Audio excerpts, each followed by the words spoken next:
Welcome back ATV morning with Farah, اور آج ہم ذکر کر رہے ہیں غزوہ بدر کا۔ یہ ہمارے لیے بہت خوشی کا دن ہے اور اس خوشی کو ہمیں ہمیشہ سیلیبریٹ کرنا چاہیے، اور صرف سیلیبریٹ کرنے کا مطلب یہ نہیں ہے کہ ہم شکر ادا کریں اور خوش ہو جائیں، بلکہ اپنے اوپر بھی دیکھیں کہ ہم نے کیا سیکھا اور ہمیں کیا سیکھنے کی ضرورت ہے۔ آج ہم اس کے ساتھ ساتھ حضرت عائشہ رضی اللہ تعالیٰ عنہا کا بھی ذکر کریں گے۔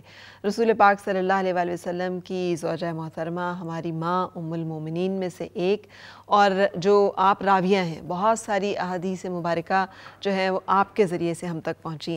ان کے بارے میں بھی کچھ باتیں جو ہم چاہیں گے کہ ڈاکٹر صاحب آپ ہمیں، پروفیسر صاحب بتائیے کہ حضرت عائشہ رضی اللہ تعالیٰ عنہ کا مقام و مرتبہ جو ہے وہ کیا ہے؟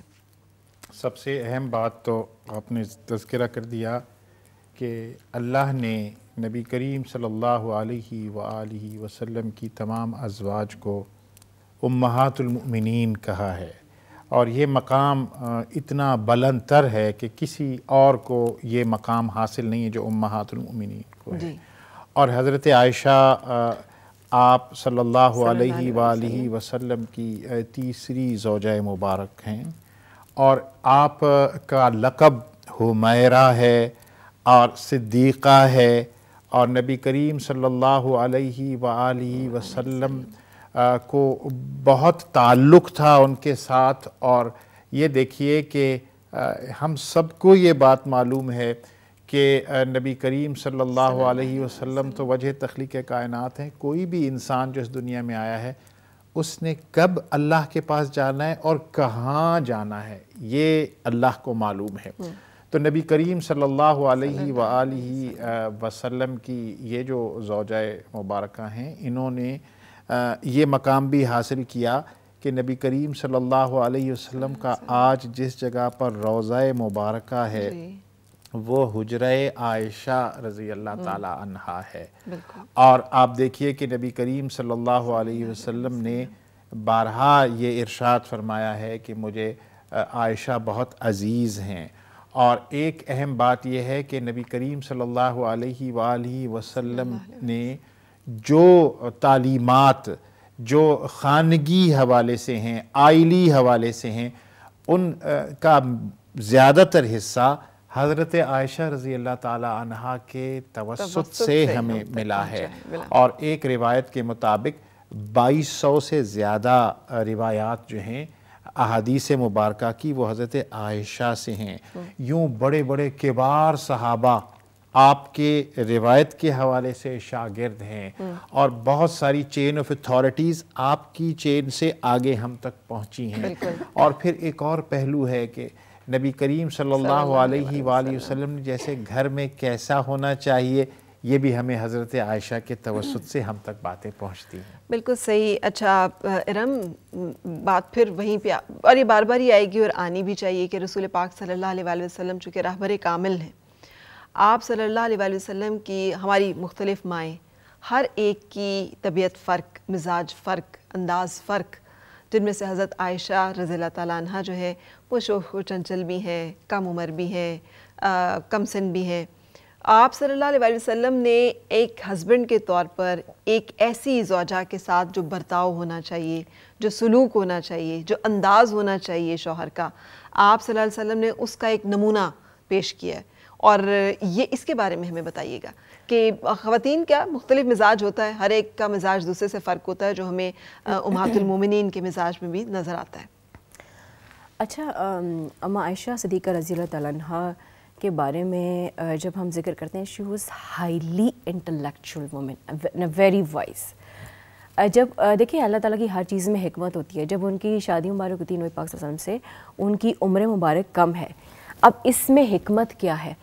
کیونکہ انہوں نے حدیث کا ایک بہت بڑا ذخیرہ آگے پہنچانا ہے امت تک، تعلیم و تربیت کرنی ہے۔ اور آپ دیکھیں کہ عرب کا کلچر بہت ریجڈ تھا، ان کی پریکٹسز، ان کی رسم و رواج، ان کا جتنا بھی آپ دیکھیں وہ بڑی ریجڈیٹی تھی اس میں۔ لیکن جب آپ ایک کچے دماغ کے ساتھ آتے ہیں، خالی دماغ کے ساتھ آتے ہیں، جب عمر کم ہوتی ہے تو آپ کے اس شعور میں آپ کا جو پیٹرن ہے ابھی وہ بڑا سمپلیفائڈ ہے، ابھی وہ بالکل جو ہے وہ خالی سلیٹ ہے۔ جب وہ اس عمر میں نبی پاک صلی اللہ علیہ وسلم کے پاس آتی ہیں تو ان کی تربیت بیسکلی اس اعلیٰ شعور پہ نبی پاک صلی اللہ علیہ وسلم کے انڈر ہوتی ہے.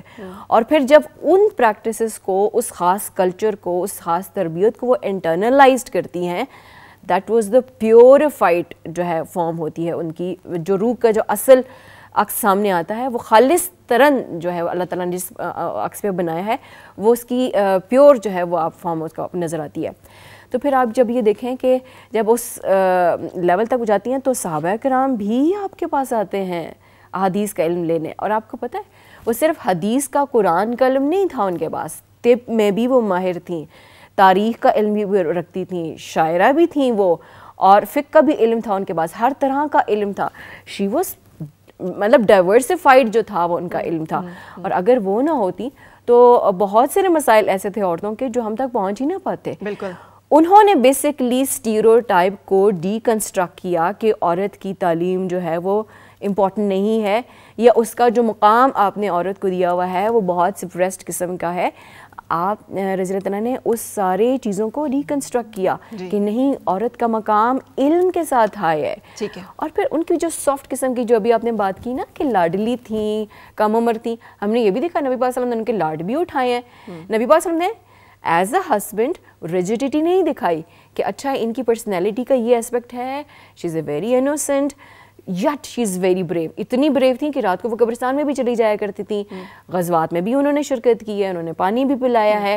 آئی مین اتنی جو ہے اتنی بریو قسم کی. صلی اللہ علیہ وسلم نے ان کے ساتھ کھیل اگر وہ دیکھنا چاہ رہی ہیں تو آپ صلی اللہ علیہ وسلم نے اپنی اوٹ میں کھڑا کر کے کہ آپ دیکھیے ریس بھی لگائی ہے, ریس بھی لگائی ہے ان کے ساتھ.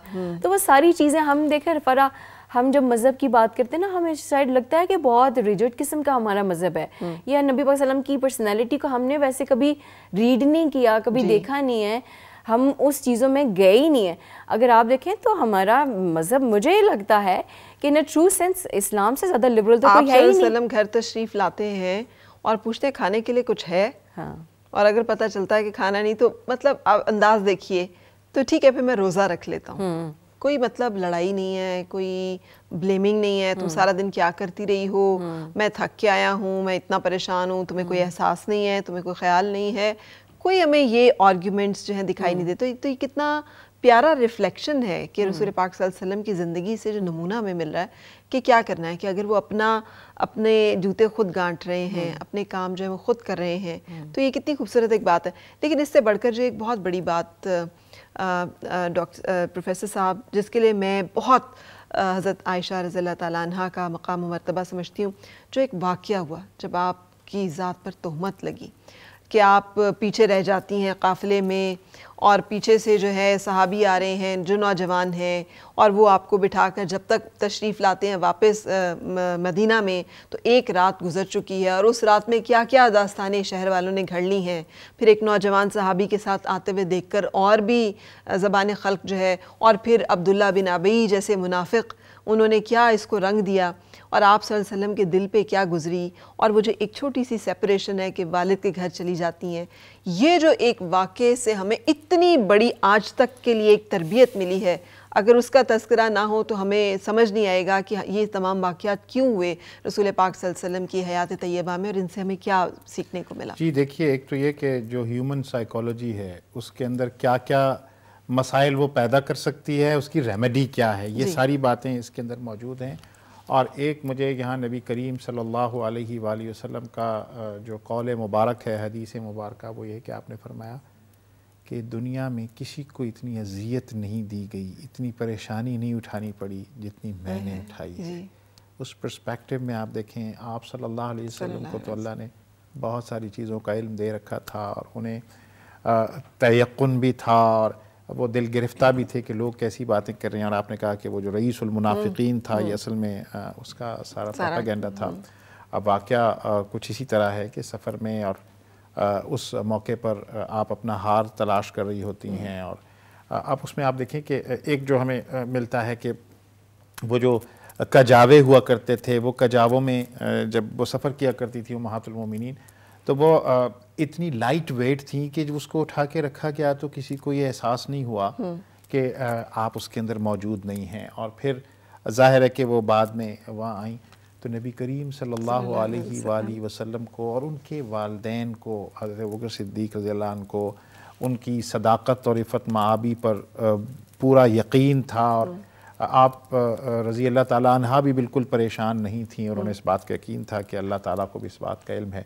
تو پھر اللہ نے قرآن کے اندر آپ کی باعصمت ہونے اور آپ کے اوپر جو تہمت لگانے والے ہیں ان کو بے نقاب کیا، اور سورہ نور کی آیات نازل ہو گئیں جو ساری زندگی تک کے لیے عورتوں کے لیے بالکل کہ اگر کوئی کسی عورت پر تہمت لگائے تو 4 گواہ لے کر آئے، اور اگر وہ نہیں لا سکتا تو وہ جھوٹا قرار پائے گا اور ساری زندگی کے لیے اس کی گواہی قبول نہیں ہوگی، بلکہ اسے کوڑے لگائے جائیں گے. یقیناً اس کے لیے باقاعدہ سزا متعین کہ یہ اتنا آسان نہیں ہے کہ آپ کسی عورت پر تہمت آپ دیکھ لیں کہ یہ حضرت عائشہ رضی اللہ تعالیٰ عنہ کی توسط سے ہمیں یہ سارے رولز ریگولیشن اور اس کی سزائیں وہ سب ہمیں پتہ چلتی ہیں.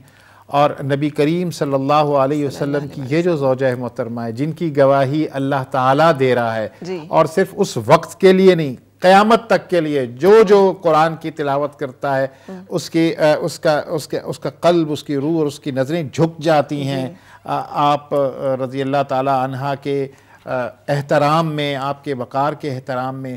اور یہاں ہمیں یہ بات نظر آتی ہے کہ جو اس طرح کی باتیں کرنے والے تھے ان میں سے کچھ لوگ ایسے تھے جن کی مالی مدد کیا کرتے تھے حضرت ابوبکر صدیق رضی اللہ عنہ. یعنی اس میں یہ بھی ہے کہ آپ جن کو یعنی فیڈ کر رہے ہیں ان کو بھی اتنی حیا نہیں آئی کہ وہ کیا بات کر رہے ہیں. اور پھر یہی ہوا نا کہ پھر اللہ نے آگے چل کر ان سارے منافقین کو واشگاف بھی کیا، اور نبی کریم صلی اللہ علیہ وآلہ وسلم کے ایک رازدان جو حضرت حذیفہ، ان کو بتا بھی دیے سب کے نام، اور ان سے کہا کہ ان کو اپنے تک رکھنا ہے. البتہ بعض صحابہ ان سے یہ دیکھا کرتے تھے کہ حضرت حذیفہ جس کے جنازے میں نہیں جا رہے تو وہ کہیں اس لسٹ میں تو شامل نہیں ہے، تو وہ تو واشگاف ہو گئے وہ لوگ، اور غزوہ احزاب کے موقع پر تو بالکل الگ بھی ہو گئے. تو یہ اسلام چونکہ مکمل ضابطۂ حیات ہے. دوسرا، ہم قرآن کو پڑھتے ہیں لیکن سمجھتے نہیں ہیں جی، اور طرح طرح کے واقعات رونما ہوتے آ رہے ہیں ہمارے معاشرے میں بھی. تو اس رمضان میں کہ یہ جو رمضان کو نسبت ہی قرآن سے ہے، تو آج کے اس پروگرام کے توسط سے میں یہ پیغام بھی دینا چاہتا ہوں کہ ہم قرآن کو ترجمے کے ساتھ سمجھنے کی کوشش کریں. تو بہت سارے ہمارے جو کلینشے ہمارے دماغوں میں بنے ہوئے ہیں وہ چکنا چور ہو جاتے ہیں اور حقیقت واضح ہو کر سامنے آ جاتی ہے. یہ قرآن پاک جو ہے یہ کھول کے ہمیں ان 2 لوگوں کے راستے بتاتا ہے، ایک وہ جن پہ اللہ کا انعام و اکرام ہوا، ایک وہ جن پہ غیظ و غضب ہوا. یہ ڈاکیومنٹڈ ہسٹری ہے ان کی، جن کے راستے پہ فالو کرنے کا ہمیں حکم ہے. جیسے پروفیسر صاحب بھی بتا رہے تھے، حضرت ابوبکر صدیق رضی اللہ تعالیٰ عنہ کفالت کیا کرتے تھے، پھر عہد کیا میں نہیں کروں گا، اس نے میری بیٹی کے اوپر جو ہے الزام لگایا، تو اللہ تعالیٰ کی طرف سے حکم آیا کہ نہیں، آپ جو ہے اپنا جاری رکھیے. تو ساری زندگی اسی شخص کی دوبارہ اسی طرح سے کفالت کرتے رہے جس نے کہ اتنا بڑا الزام جب رکھا تھا. لیکن ارم، جو ایک ہمیں آج غیرت کے نام پہ قتل، شک شبہ، یہ بہت ہمارے معاشرے میں، کلچر میں بدقسمتی سے عام ہو گیا. اتنا بڑا واقعہ نظر آیا ہے، رسول پاک صلی اللہ علیہ وسلم کا ایک رویہ، ایک کردار نظر آیا ہے. کوئی وائلنس نہیں ہے، کوئی لڑائی جھگڑا فساد نہیں ہے. کتنی پیسفلی ایک چیز جو ہے اس میٹر کو ایمیکیبلی جسے کہتے ہیں لے کر چلا جا رہا ہے. کتنی اس میں وزڈم ہے، ویژن ہے. اس کے بارے میں بھی تو بتائیے کہ آج ہم ذرا سی بات پہ اشتعال میں آ جاتے ہیں، تحقیق نہیں کرتے اس کے بارے میں مکمل ثبوت اور کوائف نہیں، جو ہمیں حکم ہو گیا کہ 4 گواہ اگر نہیں ہیں تو آپ الزام نہیں لگا سکتے، اور اگر آپ لگائیں گے تو آپ کو سزا ملے گی 80 کوڑوں کی، اور آپ جھوٹے قرار پائیں گے. بعد میں ٹھیک ہے، ایک اور صحابی نے کہا کہ یا رسول اللہ اگر میں نہ لا سکوں گواہ تو پھر کیا کروں، میں نے اگر اپنی خود میری شہادت ہو، تو پھر وہ آ گیا کہ ٹھیک ہے اگر آپ جو ہے وہاں پر اپنی گواہی، شوہر دے دیتا ہے کہ میں واحد گواہ ہوں لیکن میں چشمدید گواہ ہوں، تو آپ کی جو ہے علیحدگی اور طلاق ہو سکتی ہے. وہ ایک بعد میں اس کی آئی. اس کے بارے میں، رویے کے بارے میں بتائیں. نان وائلنس جو ہمیں نظر آتی ہے، گھریلو ڈومیسٹک وائلنس کا کمپلیٹلی جسے کہنا چاہیے ختم ہونا چاہیے اس واقعے کو اگر ہم ڈیٹیل میں سمجھیں تو. دیکھیں ہماری سوسائٹی کا سب سے بڑا ڈائلما یہ ہے کہ ہمارے جو کوڈ آف کنڈکٹ ہیں وہ قرآن سے نہیں سیٹ ہوتے. ہمارے کوڈ آف کنڈکٹ ہماری پرسنل پریجڈس پہ سیٹ ہوتے ہیں, ہماری پرسنل لائکنیس اور ڈس لائکنیس پر سیٹ ہوتے ہیں, ہمارے ریجڈ قسم کے جو آپ کی سوسائٹی کے اندر ایک کلچر چلا آ رہا ہے just to satisfied the vested interest, چاہے وہ پراپرٹی کا ہے چاہے وہ کوئی بھی ہے, وہاں پہ آپ عورت کو ایز اے ٹول استعمال کر لیتے ہیں اور اس کو جو ہے انسٹیٹیوشنلائز کر دیتے ہیں اپنے کلچر میں, لیگلائز کر دیتے ہیں اپنے کلچر میں اور جسٹیفائڈ کر دیتے ہیں اپنے کلچر میں, اور پھر وہ جو ہے وہ ایک نارم بن جاتی ہے. ہم کہتے ہیں ہمارے کلچر میں تو یہ رواج ہے, تو وہ رواج آپ اگر اس عدسے سے دیکھیں کہ از دس جسٹیفائڈ بائی دی, جس آیہ مبارکہ کو کوٹ کیا جاتا ہے کہ کہا گیا ہے کہ آپ چاہیں تو ہلکی سی چوٹ لگا لیں, آپ صلی اللہ علیہ وآلہ وسلم کی زندگی میں اس آیہ مبارکہ کا ہمیں نہیں نظر آیا ہے کہ آپ نے اس آیہ مبارکہ کے اوپر فالو کیا ہو. آپ بھی تو چاہتے تو نافرمانی کے زمرے میں لا سکتے تھے, آپ بھی تو یہ سوچ سکتے تھے کہ میری عزت جو ہے اس کو جیپرڈائز ہوئی ہے, آپ بھی تو اس آیہ مبارکہ کے حکم کی فالو کر سکتے تھے. سو یہ جو ایک آپ کا سنت مبارکہ, آپ صلی اللہ علیہ وسلم کا رویہ جو ہے وہ ہمیں ایک ڈیفرنٹ پیٹرن جو ہے وہ دکھا رہا ہے, وہ ایک ڈیفرنٹ راستہ دکھا رہا ہے. سو وہ ایک راستہ بڑا ہدایت یافتہ راستہ ہے, تو ہمیں اس راستے کی پیروی کرنے میں کیا مسئلہ ہے پھر؟ تو ہم آیات کو اپنے جو ہے نا جہاں پہ ہمارا انٹرسٹ ہوتا ہے آیات کو اٹھا لیتے ہیں. جیسے ابھی آپ نے بات کی ہے مارنے کی بات ہے, مارنے کی بات کو آپ نے کبھی کھول کے دیکھا ہے؟ وہ بیسکلی تربیت کی بات کی گئی ہے کہ آپ اگر اس حد تک جاتے ہیں تو وہ بھی اس طرح سے ہے کہ کبھی نشان نہ لگے, کوئی ہرٹ نہ ہو کسی کی عزت پہ یا کسی کی جو پرسنالٹی پہ, اس پہ افیکٹ نہ ہو, that just for the sake of the correction, socialization, کہ وہ راستے پہ واپس آ جائے. یہ نہیں کہا کہ آپ اس کو آیت کو اٹھا کے تو آپ کو جسٹیفائی کرنا شروع کر دیں کہ نہیں وائلنس تو اسلام میں جائز ہے. سوری, آپ دونوں اسکالر بیٹھے ہوئے ہیں, ہم تو جاہل لوگ ہیں اور بہت معافی کے ساتھ, لیکن مجھے لگتا ہے رسول پاک صلی اللہ علیہ وسلم نے اس آیہ مبارکہ کو فالو کیا. آپ صلی اللہ علیہ وسلم نے وہ آیہ مبارکہ کہتی ہے کہ اگر آپ کو لگے کہ کوئی اس طرح کا ڈسپیوٹ ہے, کوئی معاملہ, پہلے آپ سمجھائیے, اگر سمجھانے سے کام نہیں چلتا پھر آپ علیحدگی اختیار کر لیجئے, جو آپ صلی اللہ علیہ وآلہ وسلم نے بھی کی کہ بھیج دیا والد کے گھر. اور تیسری آیہ مبارکہ یہ کہتی ہے کہ وہ چوٹ کہ جس کا نشان نہیں ہے, تو مجھے لگتا ہے یہ جو ایموشنل آدمی کو ایک چوٹ پہنچتی ہے, یہ وہ چوٹ ہے جس کا نشان کسی کا کوئی نہیں ہوتا. دل پہ جو چوٹ لگتی ہے صرف وہ چوٹ ہے جس کا نشان نہیں ہے, کہ وہ دکھائی نہیں جا سکتی. سو یہ جو جدائی کا جو ایک دکھ ہے اس کو ریفر کر رہی ہے وہ آیہ مبارکہ, اور آپ صلی اللہ علیہ وسلم کے اسوہ میں ہمیں دکھائی دے رہا ہے کہ آپ نے سیپریٹ کر دیا, آپ نے اس کے بارے میں وقت لیا, سوچو بچار کی, اور اللہ تعالیٰ نے اس کا ایک حل نکال دیا, جو ایک اور قرآن پاک کی آیہ مبارکہ ہے کہ اگر میاں بیوی میں دونوں میں کوئی اختلاف ہو جائے اور آپ کی صلح کی نیت ہو اور آپ کی دونوں طرف سے ایسے لوگ آ جائیں تو اللہ تعالیٰ اس میں برکت ڈال دے گا. آپ کے درمیان صلح اس معاملے میں اللہ تعالیٰ خود جو ہے وہ وکیل بنے, اور اللہ تعالیٰ نے خود جو ہے اس معاملے کو حل کیا. تو سر ہمارے ہاں یہ رویے کیوں ناپید ہیں؟ وہی ہمارے ہاں یہ ہم کیوں چیزوں کو ایکسٹریم پہ اور وائلنٹ لیول پہ کیوں چاہتے ہیں کہ ہر چیزیں مار سے طے ہوں؟ اصل میں قرآن اس کے بارے میں خود بتاتا ہے ہمیں کہ لما تقولون ما لا تفعلون, ایسی باتیں کیوں کرتے ہو جن پہ عمل نہیں کرتے. ایک تو یہ رویہ قرآن نے بتا دیا. پھر ایک جگہ پر قرآن کہتا ہے کہ ادخلوا فی السلم کافہ, کہ پورے کے پورے داخل ہو جاؤ. کہیں کہتا ہے کہ اے لوگوں جو کہتے ہو ایمان لے آؤ, ایمان لے آؤ. اس کا مطلب کیا ہے؟ یہ بتایا جا رہا ہے نا کہ دعویٰ تو ایمان کا ہے لیکن ہاف ہارٹڈ ہے. وہ ہاف ہارٹڈ زبان سے تو کوئی نہیں کہتا لیکن رویے سے نظر آ رہا ہے نا. اصل بات جو ہے ایک تو ہے زیادہ تر جہالت ہے, لوگوں کو اس کا علم ہی نہیں ہے, اور دوسری بات سنی سنائی باتوں پہ ہم قرآن ایک اور بہت ہی خوبصورت آیہ مبارکہ قرآن کی. قرآن کہتے ہیں ام للانسان ما تمنى, کیا وہی بات ٹھیک ہے جو آپ سوچ لیں؟ ایسا نہیں ہے. بات یہ کہ ہم اپنی مقصد کے لیے کسی چیز کو انٹرپریٹ نہ کریں بلکہ قرآن کو ان ٹوٹو لیں, اس کی تعلیمات کو لیں اور اس میں سے ہم دیکھیں. نبی کریم صلی اللہ علیہ وآلہ وسلم سراپا رحمت ہیں بلکہ رحمت للعالمین ہیں. جیسے اللہ رب العزت رب العالمین ہیں, آپ رحمت للعالمین ہیں. بلا شبہ. پھر آپ یہ باتیں کیوں نہیں دیکھ پاتے کہ ایک مرتبہ سفر میں تھے نبی کریم صلی اللہ علیہ وآلہ وسلم، اور عربوں کے ہاں جس طرح سے وہ ہدی خانی اسے کہتے ہیں کہ اونٹ ذرا تیز چل پڑتے ہیں، جیسے آپ دیکھتے ہیں چرواہوں کی بھی اپنی زبان ہوتی ہے جس میں وہ بلاتے اور دوڑاتے اور کرتے.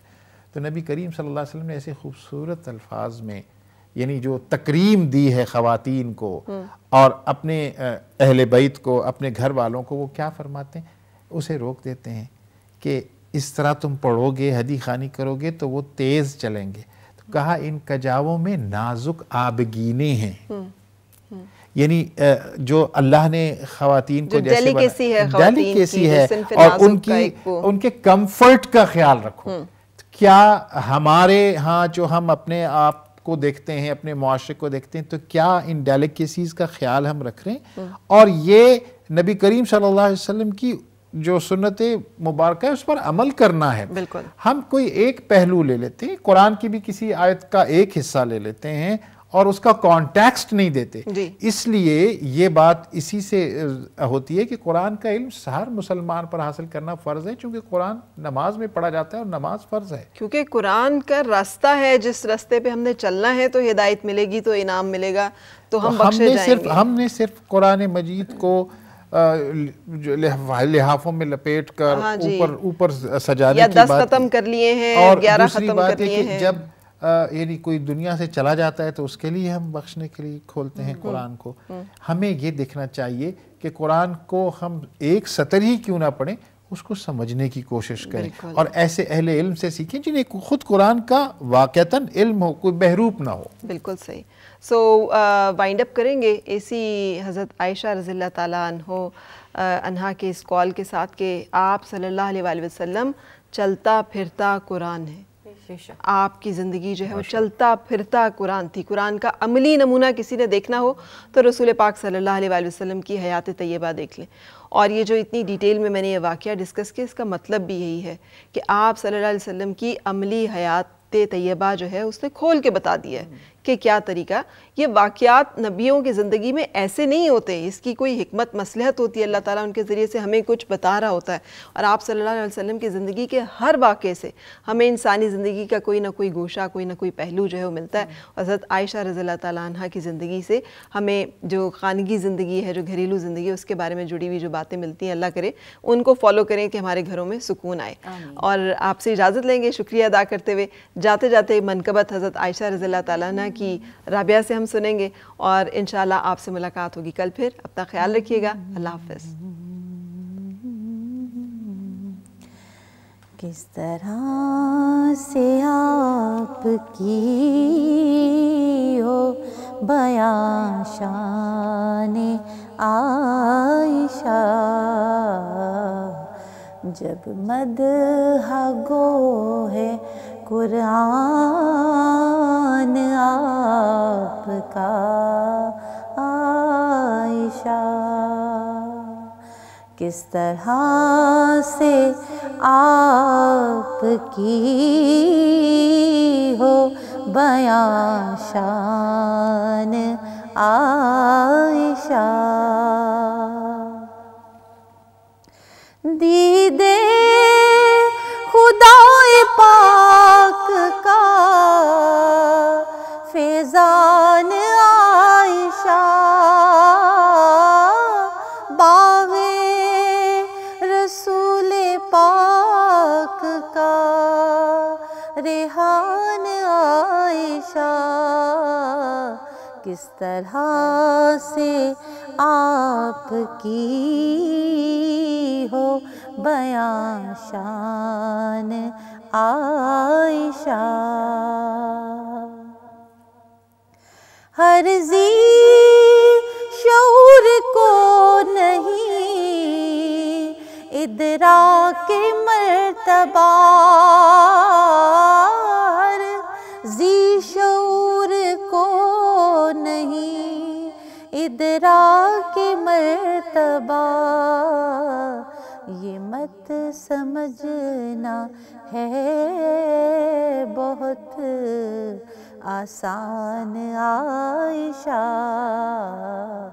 کس طرح سے آپ کی ہو بیاں شان عائشہ،